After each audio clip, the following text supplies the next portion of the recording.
کله چې نبی علیہ الصلوۃ والسلام رب کائنات دنیا ته راوست، آمینه بی بی فرمائی چې کله پیغمبر علیہ الصلوۃ والسلام پیدا شو نو زه حیرانم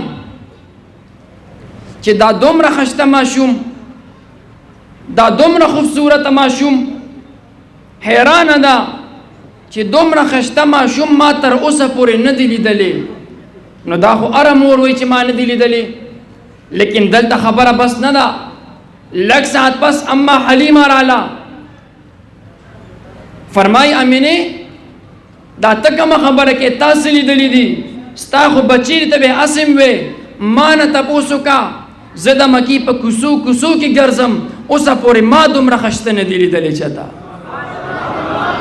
لږ ساعت بعد عبدالمطلب راغی، د نبی علیہ السلام نیکه مبارک، عرض یې وکړو امینه تم شاته شه تا بس لیدلی، حلیمې تم شاته شه تا بس لیدلی وي، صرف د مکې مکرمې ده مختصرې کوڅې به تا لیدلی وي.